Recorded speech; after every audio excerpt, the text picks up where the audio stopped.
Hello बच्चों, good morning. कैसे हो? उम्मीद करता हूँ आप लोग अच्छे होंगे। तो बच्चों, आप लोगों को हम प्रीवियस ईयर 2024 के 30 क्वेश्चन बता चुके हैं।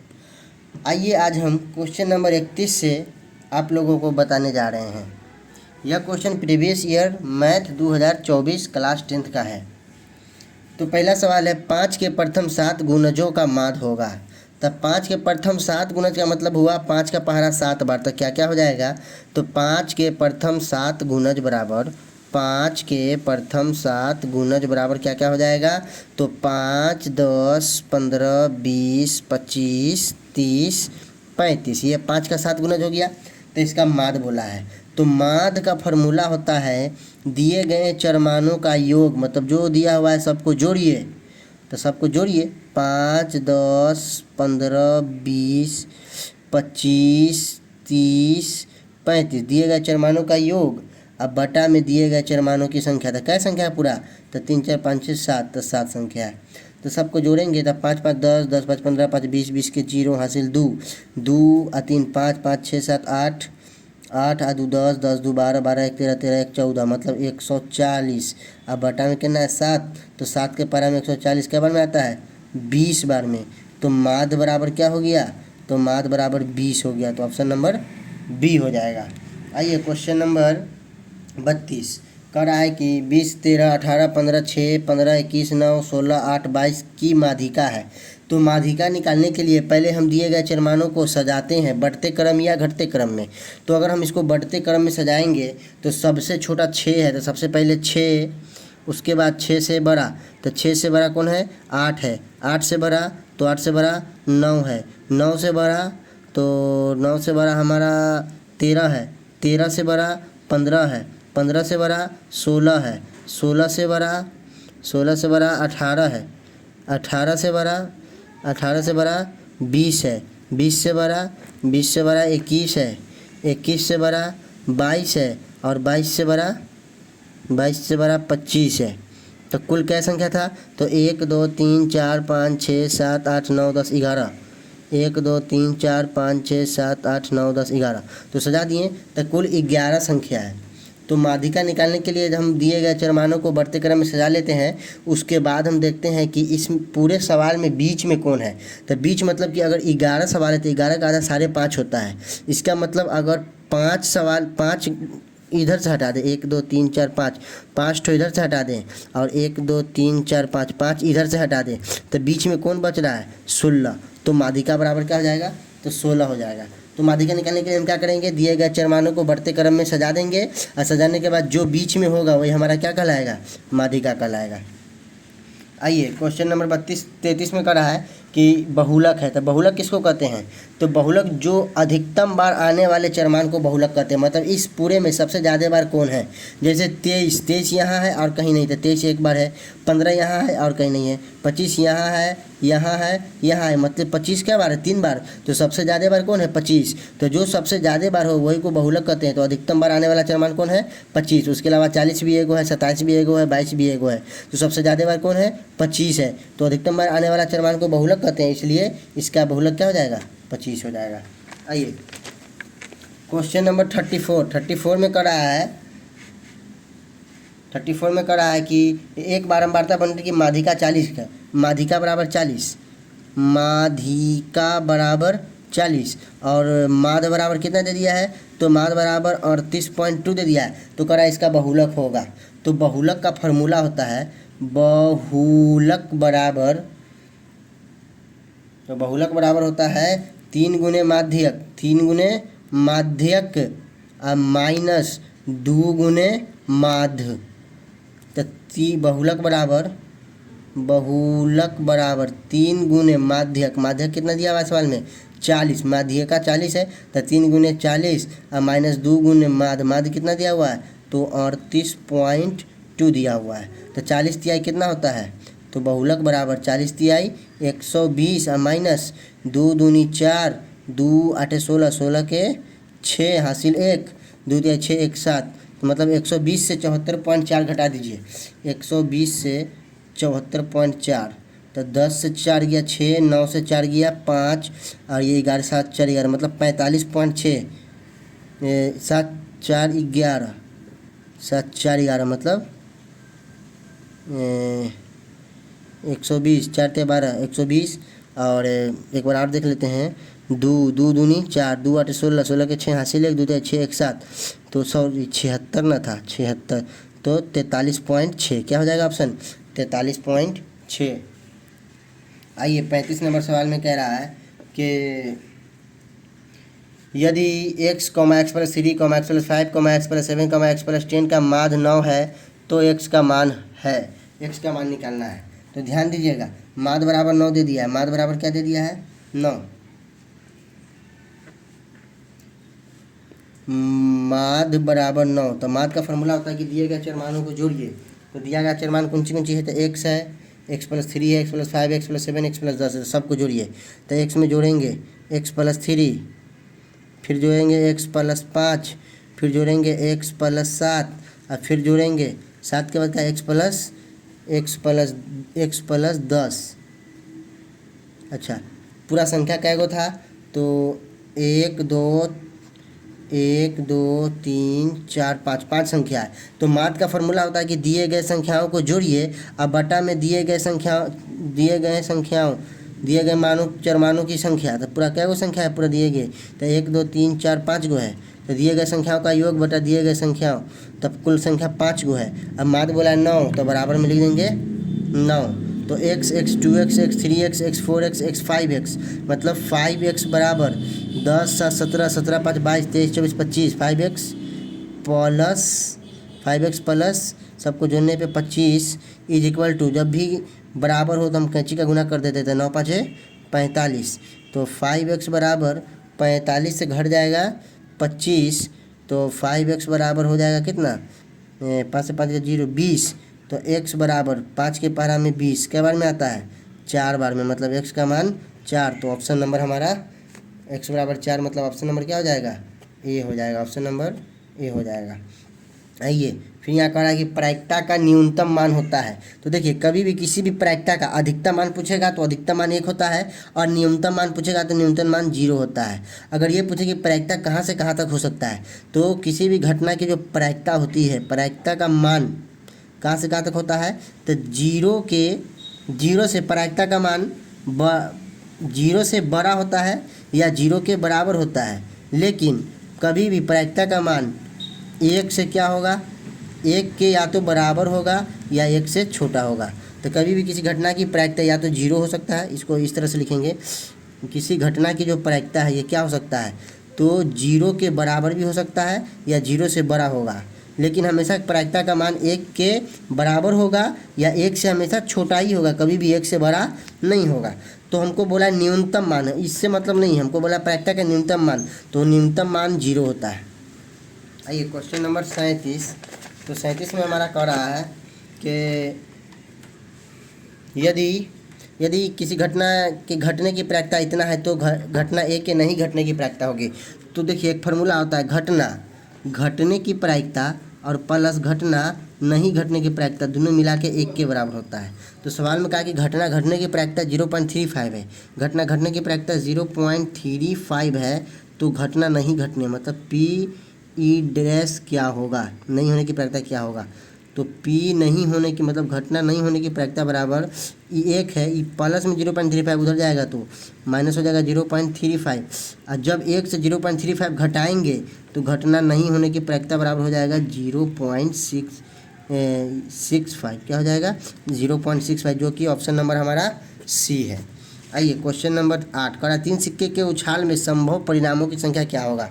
तो जब हम 3 सिक्का को एक साथ उछालते हैं तो कुल संभव परिणाम क्या हो सकता है। तो ध्यान दीजिएगा, अगर जब हम 3 सिक्का को एक साथ उछालेंगे तो हो सकता है तीनों में हेड आए, या हो सकता है तीनों में टेल आ सकता है, या ये हो सकता है कि 2 में हेड आएगा और 1 में टेल आएगा, या ये हो सकता है कि 2 में टेल आए 1 में हेड आए, या ऐसा भी हो सकता है पहला हेड बीच वाला टेल और फिर हेड, या ऐसा भी हो सकता है पहला टेल बीच वाला हेड और फिर टेल, या ये हो सकता है 1 हेड और 2 टेल, या ये हो सकता है पहला वाला टेल और दूसरा हेड।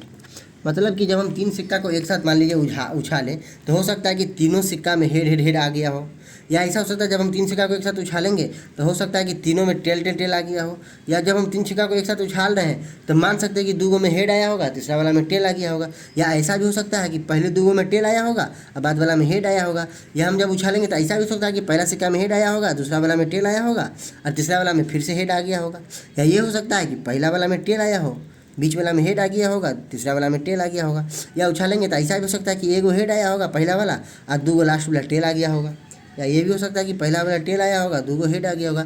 तो जब हम तीन सिक्का को एक साथ उछालेंगे तो इतने तरह की प्रायिकता आ सकती है। कितने तरह की? 1 2 3 4 5 6 7 8। तो जब हम तीन सिक्के को एक साथ उछालेंगे तो संभव परिणामों की संख्या क्या हो सकती है? 8। तो ऑप्शन नंबर हमारा हो जाएगा सी। आइए क्वेश्चन नंबर 39 में कह रहा है निम्नलिखित में कौन सी संख्या किसी घटना की प्रायिकता नहीं हो सकती है। तो हम अभी बताए हैं कि किसी भी घटना की प्रायिकता जो होती है वो क्या होती है? या तो 0 के बराबर होगा या 0 से बड़ा होगा, या तो 1 के बराबर होगा या तो 1 से छोटा होगा। मतलब न तो 0 से छोटा हो सकता है और न तो 1 से बड़ा हो सकता है। मतलब 0 और 1 के बीच में होगा, या तो 0 होगा या तो 1 होगा, या तो इस दोनों के बीच में होगा। तो 0.5 01 के बीच में तो ये हो सकता है। 80% हटेगा तो नीचे 100 आएगा, तो 100 का मतलब हुआ 0.8। तो ये भी 0 और 1 के बीच में, तो ये भी हो सकता है। 3/4 का मतलब जब हम 4 को 3 से भाग करेंगे, दशमलव देंगे तो 4 7 28, मतलब 0.7। मतलब ये भी क्या है? 0 और 1 के बीचे का है। लेकिन 1.9 क्या है? 1 से भी बड़ा है। लेकिन किसी भी घटना की प्रायिकता अधिकतम से अधिकतम ज़्यादा से ज़्यादा 1 हो सकता है, 1 से बड़ा हो ही नहीं सकता है। तो कह रहा है कि इस चारों में कौन है जो किसी घटना की प्रायिकता नहीं होगा? तो वो ऑप्शन नंबर हमारा बी हो जाएगा।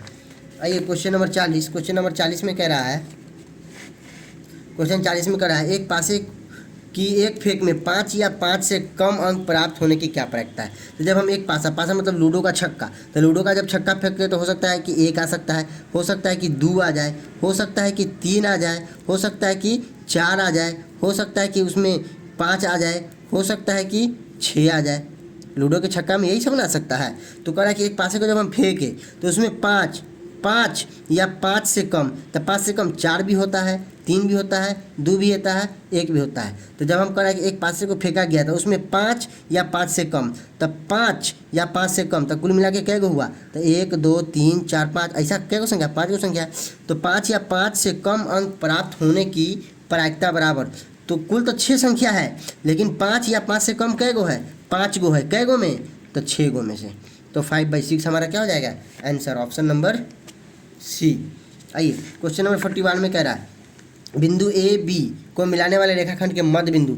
तो मध्य बिंदु का फॉर्मूला होता है x1 + x2/2 और y1 + y2/2। ये मध्य बिंदु का फॉर्मूला होता है। तो ये सवाल में देखिए, इसको हम x1 मान लेंगे, इसको y1 मान लेंगे, इसको x2 मान लेते हैं, इसको y2 मान लेते हैं। तो मध्य बिंदु का क्या होता है फॉर्मूला? x1 + x2/2 और y1 + y2/2। तो x1 का मान कितना है? -2 है, और x2 का मान -6 है। तो x1 मतलब -2 में जोड़ेंगे x2 का मान, मतलब -6 जोड़ेंगे। x1 + x2 और y में 2 और कमा y1, तो y1 का मान कितना है? 8। तो 8 + y2 का मान कितना है? -4। तो 8 + -4 y में 2। तो ध्यान दीजिएगा, -2 है तो -2 प्लस माइनस -6 y में 2, 8 प्लस माइनस हो जाएगा, तो 8 - 4/2। तो -6 - 2 तो -8/2 हो जाएगा, और 8 से 4 गया तो 4/2। तो 2 के पारा में 8 क्या बार में आएगा? 4 बार में, और 2 के पारा में 4 क्या बार में आएगा? 2 बार में। तो एक आ जाएगा -4, x का मान -4 और y का मान 2, जो कि ऑप्शन नंबर -4, 2 कौन है? बी। तो हमारा आंसर हो जाएगा बी। आइए क्वेश्चन नंबर 42 में कह रहा है कि यदि बिंदु इतना इतना इतना संरेखी हो तो क्या होगा। देखिए, कोई भी अगर हमको, देखिए मान लेते हैं कि ये एक बिंदु ये था, एक बिंदु ये था, एक बिंदु ये था, ये 3 बिंदु एक साथ था, जिसमें एक का मान है 1,2, एक का मान है 0,0 और एक का मान है a,b।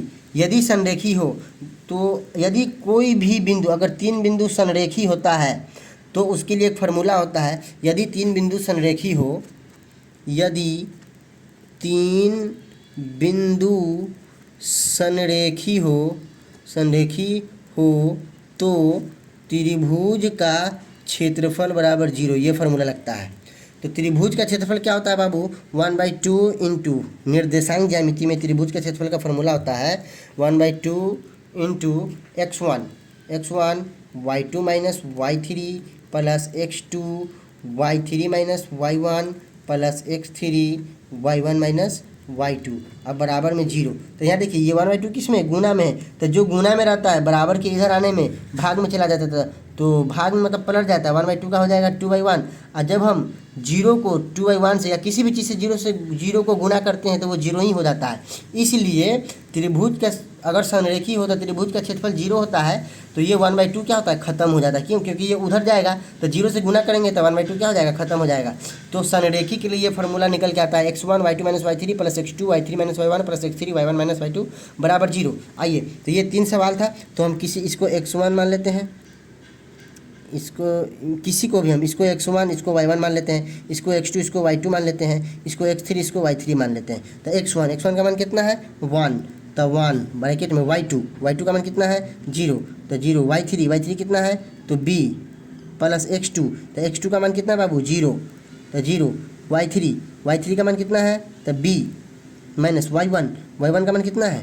2 प्लस x3, तो x3 का मान कितना है? a, x3 का मान क्या है? a ब्रैकेट y1, तो y1 का मान 2 माइनस y2 माइनस फार्मूला का, और y2 का मान, तो y2 का मान 0 है ना। अब बराबर में क्या हो जाएगा? 0, चूँकि त्रिभुज संरेखी है। क्या है? यदि संरेखी मतलब बराबर में 0 हो जाएगा। तो 1 को b से करेंगे तो माइनस b, और किसी भी चीज़ को 0 से गुना करते तो ये तो पूरा खत्म हो जाएगा, क्योंकि 0 से गुना करने पे खत्म। तो माइनस b अब प्लस 2 को a से करेंगे तो 2a, अब बराबर में क्या हो जाएगा? 0। इसका क्या मतलब हुआ? ये माइनस बी अगर बराबर के उधर जाएगा तो प्लस बी, इसका मतलब 2a बराबर, ये माइनस बी था उधर जाएगा तो सीधे b, मतलब 2a बराबर b, जो कि ऑप्शन नंबर क्या है? सी। चलिए अगला सवाल, क्वेश्चन नंबर 43। तो 43 में कह रहा है कि त्रिभुज ए बी सी के दो शीर्ष, एक त्रिभुज था जिसका नाम क्या था? A B C. तो दो शीर्ष दे दिया है, ए का मान 2,3 दे दिया है 2,3, और बी का मान दे दिया है 1,-3, और सी हमको नहीं पता, तो सी को मान लेते हैं x, y। चलिए, और कह रहा है कि एवं केंद्रक मतलब त्रिभुज का केंद्रक मतलब बीच वाला ये जो मिल रहा है ये केंद्रक, ये बीच वाला कितना दे दिया है? 3,0। तो कह रहा है सी, जो सी हमको नहीं पता है वो निकालिए। तो देखिए, कह रहा है त्रिभुज की दो भुजा दे दिया है और केंद्रक दे दिया है, तो कह रहा है कि सी का नियामक क्या होगा? तो कभी भी देखिए त्रिभुज का केंद्रक, तो त्रिभुज के केंद्रक का सूत्र होता है, त्रिभुज का केंद्रक कितना दे दिया है? तो त्रिभुज का केंद्रक दे दिया है हमको 3,0। तो त्रिभुज के केंद्रक का फार्मूला होता है, क्या होता है फार्मूला? तो x1 प्लस x2, गलती लिखा गया, x1 plus x2 plus x3/3, y1 plus y2 plus y3/3। और त्रिभुज का केंद्रक कितना दे दिया है? 3,0। कितना दे दिया? 3,0। तो बराबर में हम लिख देंगे = 3,0। अब आइए x1, तो यही ना त्रिभुज है, इसको मान लेते हैं x1 है, ये हमारा क्या है? y1 है। मान लेते हैं कि ये हमारा x2 है और ये हमारा y2 है। मान लेते हैं कि हमारा x3 है, ये हमारा y3 है। तो x1 का मान 2 है, x2 का मान 1 है और x3 का मान x है। तो x1 का मान 2, x2 का मान 1, x3 का मान x ही है। अब बटा में 3, y1, तो y1 का मान 3 प्लस y2 का मान -3 प्लस y3 का मान y, अब बटा में 3, अब बराबर कितना दे दिया? 3,0, तो बराबर में 3,0। तो +3 यहाँ क्या है? -3, तो +3 से -3 गया, तो 2 और 1 कितना होता है? 2 और 1 मिलकर कितना हो जाएगा? 3, अब प्लस में x, अब बटा में 3, अब बराबर में यहाँ तो इससे ही कट गया, तो बचा क्या? y बचा और 3 बचा, तो y/3, अब बराबर में 3,0। तो x को हम x के बराबर करते हैं, y को y के बराबर करते हैं। इसका मतलब ये हुआ कि 3 + x/3 को किसके बराबर करेंगे, तो x वाला को x वाला के बराबर मतलब 3 के बराबर करना पड़ेगा, और y वाला को y के बराबर करते हैं मतलब y/3 को बराबर करेंगे 0 के। तो जब हम कैंची का गुना करते हैं तो 3 + x को अगर 1 से गुना करेंगे तो हो जाएगा 3 + x = 3 तिहाई 9 कॉमा, जब y को 1 से गुना करेंगे तो y एकम, y बराबर 3 को 0 से गुना करेंगे तो 0, तो x बराबर 9, ये +3 था उधर जाएगा तो -3 कॉमा y बराबर 0। तो x का मान, तो x बराबर 9 से 3 गया 6 और y का मान 0। तो x, y मतलब c का निर्देशांक क्या माने थे, x, y, तो x, y का मान कितना आ गया, x का मान 6 और y का मान 0, मतलब x, y क्या हो जाएगा, x, y बराबर हो जाएगा 6,0, जो कि ऑप्शन नंबर हमारा क्या है, सी। तो आंसर क्या हो जाएगा, सी। ये लंबा सवाल था, इसको एक बार दोबारा देख सकते हैं आप। क्वेश्चन नंबर 44, क्वेश्चन नंबर 44 कह रहा है कि ए बी सी में A D angle B A सी का अर्धक है। यदि ए बी बराबर 4 सेंटीमीटर, ए सी बराबर 6 सेंटीमीटर तथा बी डी बराबर 2 सेंटीमीटर तो डी सी का मान होगा। तो ये भी सवाल थोड़ा लंबा है, देखते हैं क्या करा। ए बी सी में एक त्रिभुज है ए बी सी, तो हम एक रफ बना के पहले देख लेते हैं।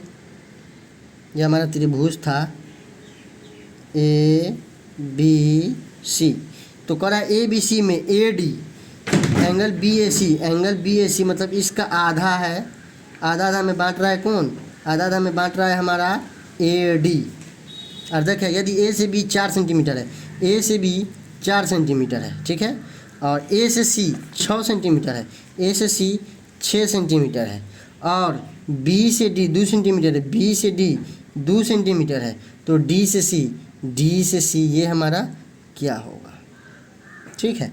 तो अगर देखा जाए तो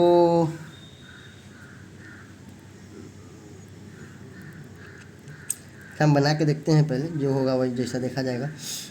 तो अगर इस त्रिभुज की बात करें तो 90 के सामने वाला कर्ण हो जाएगा, ये लंब हो जाएगा, तो ये हमारा आधार हो जाएगा। या जब ये अर्धक है तो दोनों त्रिभुज आपस में समरूप होंगे, क्या होंगे, समरूप होंगे। तो समरूप त्रिभुज की भुजाएं समानुपाती होता है, मतलब कि अगर तो लिखेंगे त्रिभुज ए बी डी, त्रिभुज ए बी डी और त्रिभुज ए डी सी में, त्रिभुज और त्रिभुज ए डी सी में, तो इस त्रिभुज का ए बी, इस त्रिभुज का ए बी अब बटा में इस त्रिभुज का ए बी और इसी त्रिभुज का बी डी, ए बी बटा बी डी। तो देखिए अगर यदि दो त्रिभुज समरूप हो तो समरूप त्रिभुज का जो भुजाएं होते हैं समानुपाती होते हैं, मतलब जितना A B by B D होगा, जितना A B by B D होगा उतने बगल वाला त्रिभुज का ए सी बाई सी डी होगा, उतने A C by C D होगा। चूँकि थेल्स भैया ने बता के गए हैं कि यदि दो त्रिभुज समरूप हो तो उसकी भुजाएं समानुपाती होता है, मतलब समान अनुपात में होता है। तो ये दोनों त्रिभुज आपस में क्या है, समरूप है। जब समरूप है तो हम कह सकते हैं कि A D by B D बराबर होगा ए सी बाई सी डी। तो ए बी क्या है, तो ए से बी 4 है, ए से बी कितना है, ए बी है हमारा 4 है, तो 4/2 बराबर ए से सी कितना है 6 और 6/CD, तो 4 को CD से करेंगे तो क्या हो जाएगा हमारा 4CD बराबर 6 दूनी 12, तो CD बराबर 12/4, 4 के पारा में 12 क्या बार में आएगा 3 बार में, मतलब CD का मान कितना हो जाएगा 3। ऑप्शन नंबर ए हमारा आंसर हो जाएगा। एक बार आप बढ़िया से इसको समझ सकते हैं। अगर फिर से हम समझा ही देते हैं। कह रहा त्रिभुज ए बी सी में A D angle B A सी का अर्धक है। ए बी सी में ए से डी क्या है, इसका अर्धक है, मतलब आधे आधे में बांट रहा है, और ए से बी 4 है, बी से डी 2 है, और ए से सी 6 है, तो डी से सी क्या होगा। तो जब ये हमारा अर्धक है और यहाँ पे क्या होगा लंब हो जाएगा, तो ये दोनों त्रिभुज आपस में क्या हो जाएंगे, समरूप हो जाएंगे। और समरूप त्रिभुज जो होते हैं वो समरूप त्रिभुज की भुजाएं समानुपाती होता है, समरूप त्रिभुज की संगत भुजाएं समानुपाती होता है, मतलब जितना ये होगा, जितना इस त्रिभुज में A B by B D होगा उतने A C by C D होगा। तो इसको सॉल्व करेंगे तो सी डी का मान कितना हो जाएगा 3। आइए क्वेश्चन नंबर 45। क्वेश्चन नंबर 45 में कह रहा है कि त्रिभुज ए बी सी में डी पैरेलल बी सी इस प्रकार है कि A D by D B इतना है और ए ई बाई ई सी इतना है, तो एक्स का मान ज्ञात करना है। लाइए तनी भाई का बात मान लेते हैं। देखिए सवाल में क्या कर रहा है, देखिए सवाल आपको तो ध्यान दिखाई ही नहीं दिया था। देखिए सवाल ये कर रहा है कि त्रिभुज ए बी सी में डी पैरेलल बी सी इस प्रकार है कि A D by D B बराबर इतना और ए ई बाई ई सी बराबर इतना है। तो आइए हम इसको सॉल्व करते हैं। एक त्रिभुज है ए बी सी, एक त्रिभुज क्या है, देखिए ये हमारा एक त्रिभुज है जिसका नाम क्या है ए बी सी। क्या नाम है, ए बी सी। और कह रहा है कि डी ई बी सी के पैरेलल है, इस बी सी के एक पैरेलल भुजा है जिसका नाम क्या है डी ई। क्या नाम है डी ई।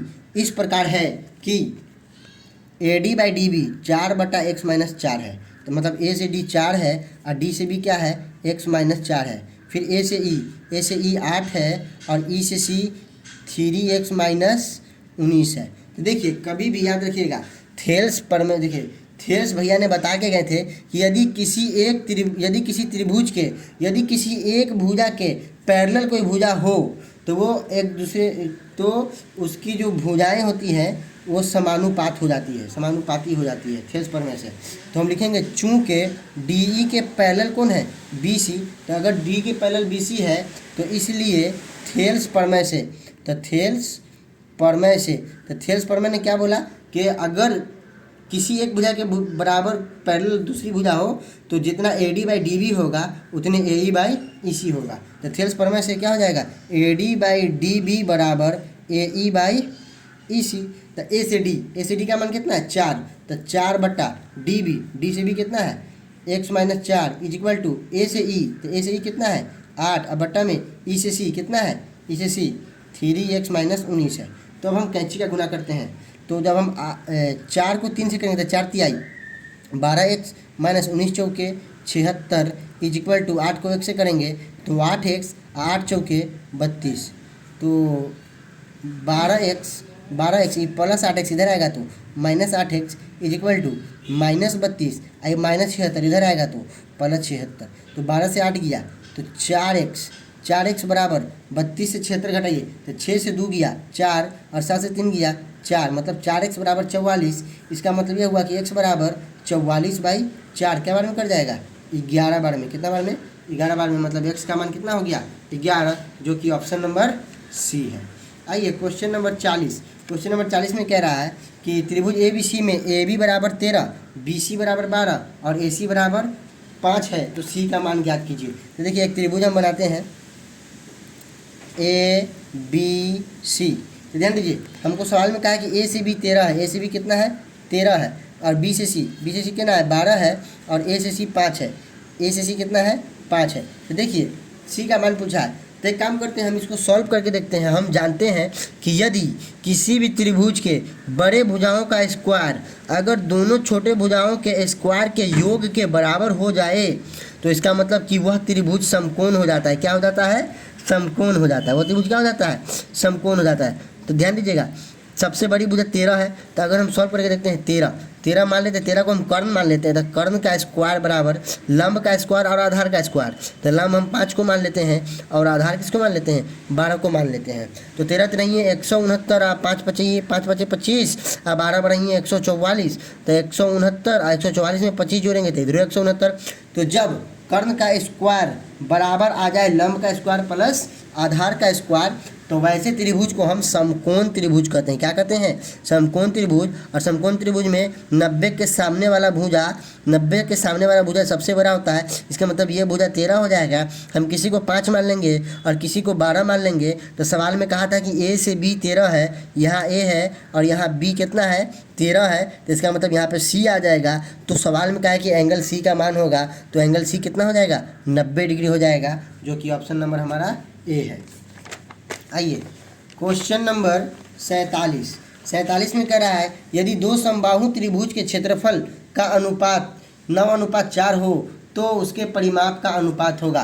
तो एक बात याद दीजिए, दुनिया में जितना भी समबाहु त्रिभुज है, जैसे समबाहु त्रिभुज किसको कहते हैं, तो जिसका सब भुजा बराबर हो, जिसका सब भुजा बराबर हो और सभी समबाहु त्रिभुज आपस में समरूप होते हैं। सभी समबाहु त्रिभुज आपस में क्या होते हैं? समरूप होते हैं। और समरूप त्रिभुज का क्षेत्रफल उसके भुजाओं के वर्गों के अनुपात के बराबर होता है। यदि मान लेते कि ये दो त्रिभुज है ए बी सी और डी ई एफ, मान लेते कि दोनों त्रिभुज क्या है? समबाहु त्रिभुज है। तो अगर ये समबाहु त्रिभुज है तो दोनों त्रिभुज आपस में क्या कहलाएंगे? समरूप। इसको समरूप कहते हैं। और हम जानते हैं कि समरूप त्रिभुज का क्षेत्रफल, जैसे ए बी सी मतलब पहला त्रिभुज, area of A B C, समरूप त्रिभुज का क्षेत्रफल का अनुपात, अनुपात मतलब बट्टा, मतलब इस त्रिभुज का क्षेत्रफल, अब बट्टा में एरिया ऑफ मतलब area of D E F मतलब इस त्रिभुज का क्षेत्रफल। तो यदि दो त्रिभुज समबाहु हो तो वो दोनों आपस में समरूप कहलाएंगे। और हम जानते हैं कि समरूप त्रिभुज का क्षेत्रफल उसके भुजाओं के या उसके परिमापों के वर्गों के बराबर होता है।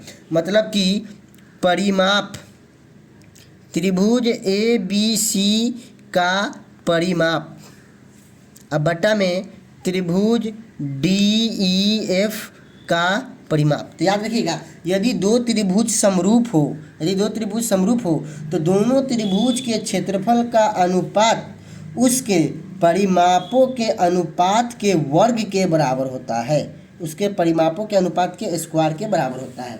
तो हमको दो त्रिभुज के क्षेत्रफल का अनुपात 9:4 दे दिया है। मतलब पहला वाला त्रिभुज का क्षेत्रफल 9 दे दिया है और दूसरा वाला त्रिभुज का क्षेत्रफल कितना दे दिया है?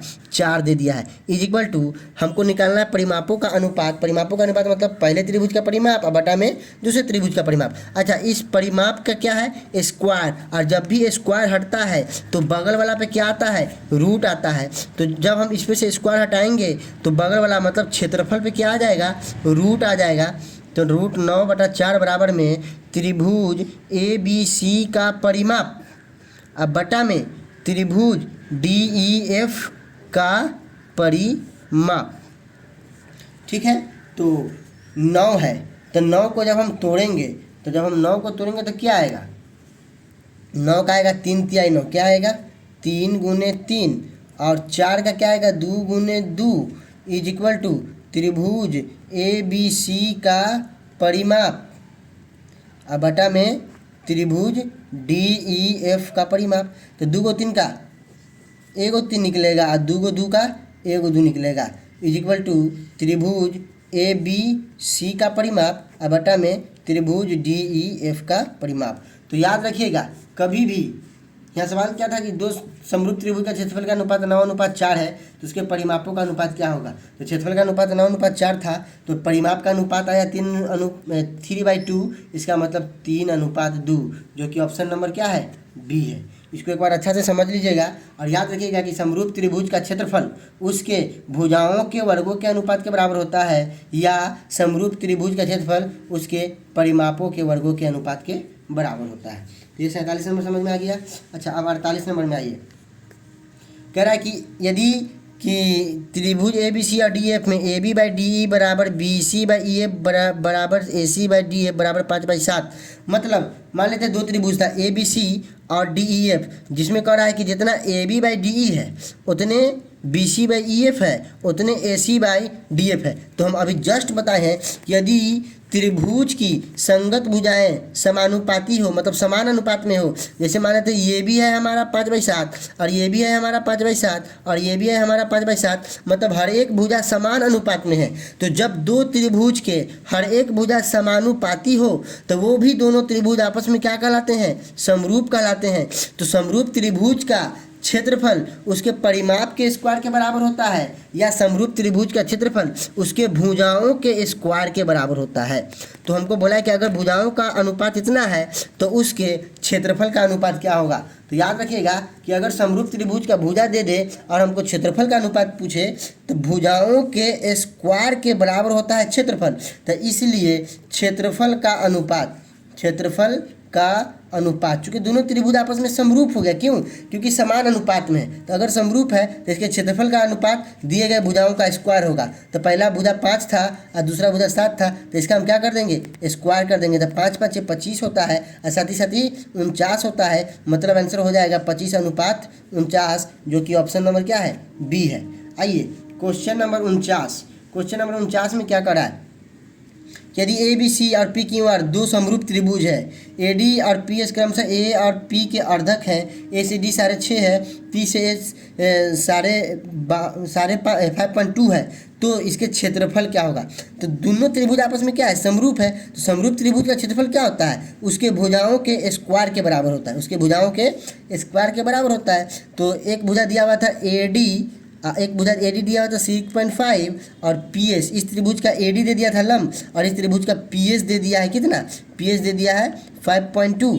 तो कह रहा है कि अगर ये भुजाओं का अनुपात, भुजा इतना और इतना है तो इसका क्षेत्रफल का अनुपात क्या होगा। तो हम अभी जस्ट बताए हैं कि समरूप त्रिभुज का क्षेत्रफल उसके भुजाओं के वर्गों के अनुपात के बराबर होता है। मतलब जो भी भुजा दिया हुआ है अगर हम इसका स्क्वायर कर देंगे तो वही क्या हो जाएगा, इस ये दोनों त्रिभुज का क्षेत्रफल हो जाएगा।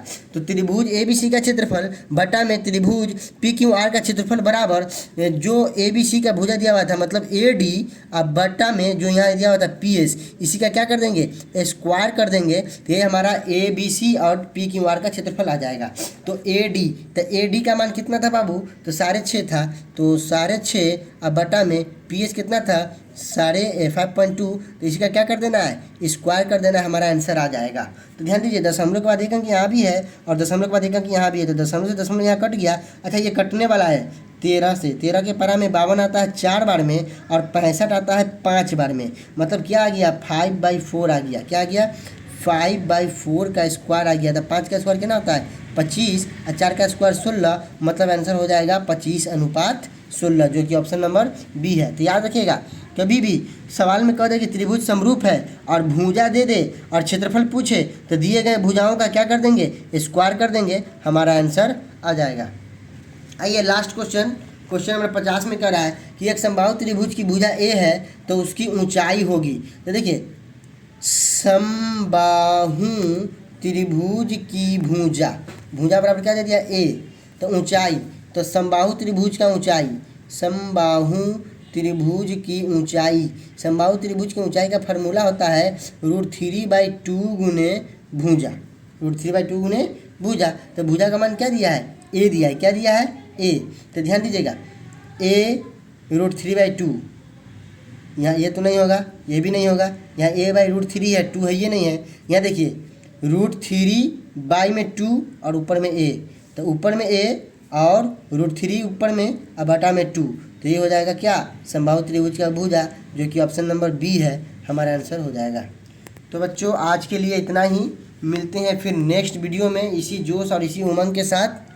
तो आप हमारे चैनल को लाइक करें, सब्सक्राइब करें और बेल आइकन दबाना ना भूलें। तो मिलते हैं फिर नेक्स्ट वीडियो में फिर प्रीवियस ईयर डे 5 के साथ। तो आज के लिए इतना ही, आज डे 5 हो गया प्रीवियस ईयर का और कल हम डे 6 पढ़ाएंगे और जल्द प्रीवियस ईयर को कंप्लीट कर किसी दूसरे सब्जेक्ट के बारे में आपको पढ़ाया जाएगा।